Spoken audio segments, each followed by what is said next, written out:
Hey, what's up guys? JW here. Today I want to talk about something that I've been meaning to talk about for a very long time now. Ever since I did my Eternal Engine skip or Bofa tutorial. And that is the out of bounds section. So the reason I want to talk about this is because I see a lot of people struggle with it, and I've gathered a lot of information about it by dealing with it a lot myself. I've been trying to get the world record in this level for, ever since the skip was found pretty much. And I haven't succeeded, so maybe don't take everything from me, but I do tend to get fairly good times in runs, and I tend to fairly consistently get those. So today I want to go through what I do to do the out of bounds section as fast as I do. So just as a disclaimer, this isn't everything that everyone should do. This is just going over everything that I personally do. This is everything that works for me. There's a lot of different ways to go about it, so don't see your way as the incorrect way, and don't go showing this to other people being like, but this is the correct way to do it, because there's no correct way to do it. I'm just here to show you my way so that you have somewhere to start. So to start, we start with a normal clip out. Let me just turn up the sound for this. So we start with the normal clip out. A tutorial for that can be found somewhere on my YouTube channel. I'll actually probably link it in the description. And the first thing you're gonna do, let me just scroll back a bit. So as soon as you go out of bounds, you'll see me hold a slight left angle, and I'll do that any moment here. There you go, slight left angle. And what I kind of want is Tails' ear to barely be visible, like that it bobs up like visible, visible, visible, kind of like that. The reason I do this personally, and again this is going to be a matter of preference, is the way you're going to want the camera to turn. Now what a lot of people do is fly straight and let the camera go directly under them. The reason I don't like that myself is because if you happen to get the timing incorrectly for swapping from holding up to holding down, if you get that timing incorrectly, it's actually going to mess up your camera really badly, and it will give you no idea where you're going.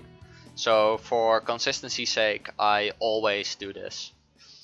So I try to kind of look at this like black dark spot on Tails' mech that indicates that you're slightly pointing to the left, but not too much.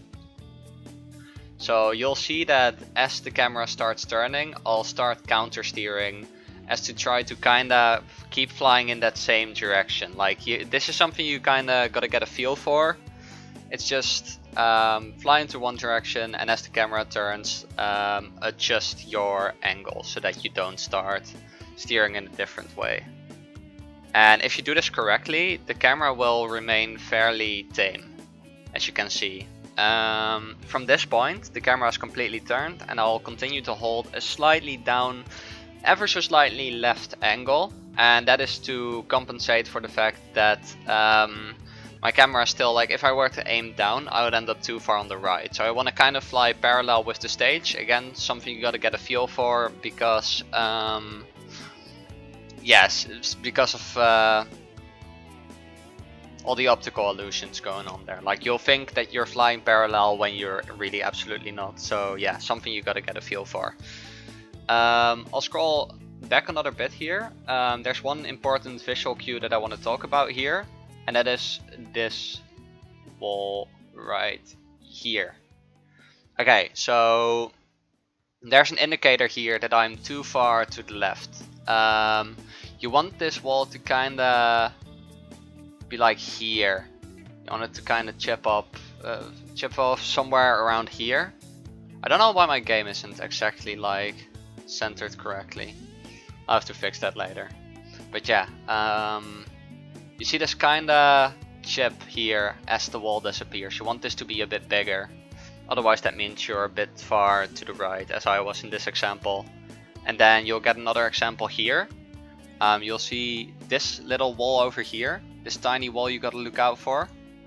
You want that to be somewhere around here, like somewhere pretty thick but not too thick when it disappears. Again, you can see that I fly too far on the right here as it disappears a little bit too early. Which brings us to our last visual cue, and that is this short siding of this right wall here. Now again, like this is where I start seeing like, okay, I'm really too far to the right, because ideally this wall is split up in like multiple sections, and here's like, you can kind of see a little line here with the tiniest bit, like 2 pixels of like the next section of the wall. You want to see the next section of the wall up until around like where this wall is here. I want to see a slight bit of that. And generally for the fast method, once this disappears, I wait for about 3.6 or 3.7 seconds. How you time this is completely up to you. Before I just let myself drop, but that isn't safe. Like, don't do what I do. I have lost runs to simply just dropping.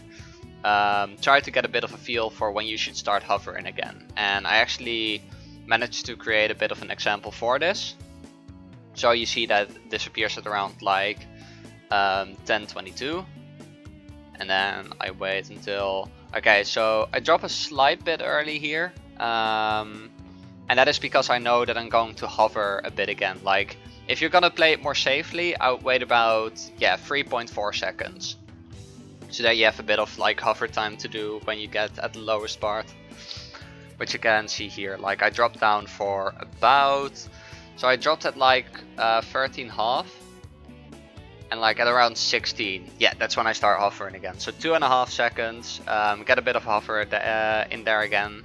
If you see this roof like this and the wall like this, if this like all looks the same, then congratulations, you fly to the right and you hit the goal ring.